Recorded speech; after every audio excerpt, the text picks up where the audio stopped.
Sa lumalalang issue ng pag-akusa ng ABS-CBN sa AGB Nielsen at GMA Network ng pagmanipula sa TV ratings at sa patuloy na pagdungi sa karangalan at kredibilidad ng GMA Network, ang mga kapuso naman ang magbibigay ng kanilang saloobin. Sa inyo, kailan may hindi magagawang mandaya ng GMA? Yan po ang pinaka-importante na kailanman di mabibili.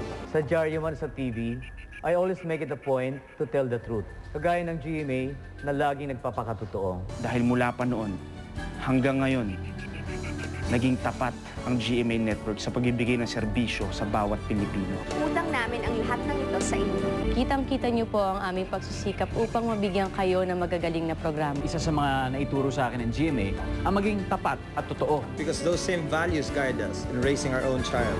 Ang kapuso honest, kaya naman inuulan ng lak. Makakaasa po kayo na patuloy po kaming maninindigan para sa katotohanan at hindi matitinag ang integridad. Alam po namin kung gaano nyo pinagpaguran at pinaghirapan ang inyong trabaho.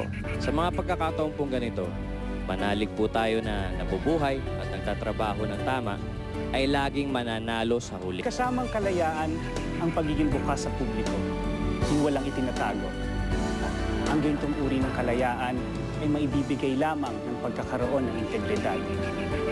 At kayo po, ang aming mga mahal na kapuso, ang mismo nagpapatunay sa integridad ng GMA, bunga ng tiwalang inyong ibinibigay. Mga kapuso na tumatangkilik sa amin ang magpapatunay na kami ang #1 sa puso ninyo.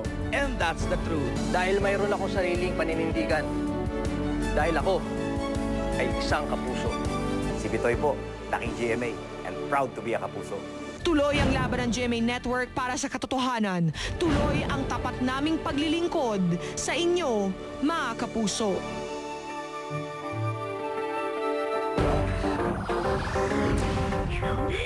Radio.